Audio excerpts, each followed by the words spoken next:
ಶ್ರೀ ಗುರುಭ್ಯೋ ನಮಃ. ಹರಿ ಓಂ.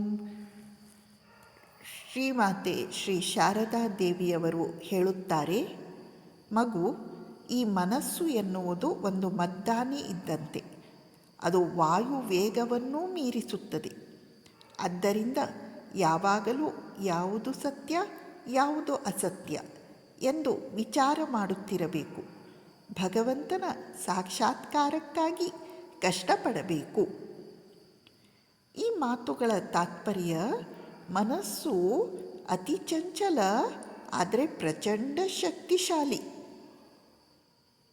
ಆನೆಗಿಂತ ಬಲಿಷ್ಠ, ಕುದುರೆಗಿಂತ ವೇಗಶಾಲಿ. ಅಂತಹ ಮನಸ್ಸಿಗೆ ನಾವು ಒಂದು ಕೆಲಸ ಕೊಡಬೇಕು. ಏನದು? ಯಾವುದು ಸತ್ಯ ಯಾವುದು ಅಸತ್ಯ ಎಂದು ಯಾವಾಗಲೂ ಯೋಚನೆ ಮಾಡುತ್ತಿರಬೇಕು.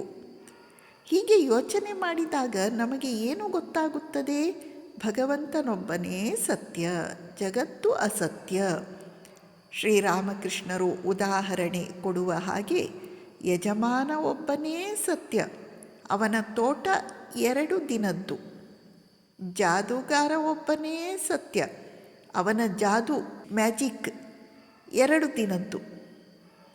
ಯಾವುದು ಸತ್ಯವೋ ಅದನ್ನು ನಾವು ಹಿಡಿದುಕೊಳ್ಳಲು ಪ್ರಯತ್ನ ಮಾಡಬೇಕು. ಯಾವುದು ಸತ್ಯ? ಭಗವಂತ ಒಬ್ಬನೇ ಸತ್ಯ.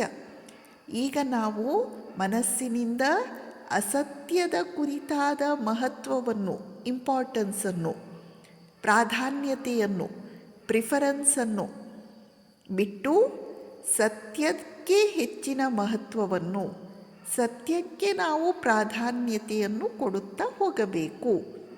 ಅದಕ್ಕಾಗಿ ಶ್ರೀಮಾತೆಯವರು ಹೇಳುತ್ತಿದ್ದಾರೆ, ಯಾವುದು ಸತ್ಯ ಯಾವುದು ಅಸತ್ಯ ಎಂದು ವಿಚಾರ ಮಾಡುತ್ತಿರಬೇಕು. ಭಗವಂತನ ಸಾಕ್ಷಾತ್ಕಾರಕ್ಕಾಗಿ ಕಷ್ಟಪಡಬೇಕು. ಭಗವಂತನ ಸಾಕ್ಷಾತ್ಕಾರಕ್ಕಾಗಿ ನಾವು ಹೃದಯಾಂತರಾಳದಿಂದ ಪ್ರಯತ್ನವನ್ನು ಮಾಡಬೇಕು. ಅದಕ್ಕಾಗಿ ಕಷ್ಟಪಡಬೇಕು. ಯಾವ ರೀತಿ ಕಷ್ಟಪಡಬೇಕು? ಸಾಧನೆ ಎಂಬ ಕಷ್ಟವನ್ನು ಪಡಬೇಕು. ಯಾವ ರೀತಿ ಕಷ್ಟಪಡಬೇಕು? ಮನಸ್ಸನ್ನು ಶುದ್ಧಿಗೊಳಿಸುವುದು, ಮನಸ್ಸನ್ನು ಸ್ಥಿರಗೊಳಿಸುವುದು. ಅದಕ್ಕಾಗಿ ಕಷ್ಟಪಡಬೇಕು. ಶ್ರೀಮಾತೆಯವರು ನಮಗೆ ಉದ್ದಕ್ಕೂ ಈ ಮಾರ್ಗದಲ್ಲಿ ಸಹಾಯವನ್ನು ಮಾಡುತ್ತಾರೆ. ನಮಸ್ಕಾರ.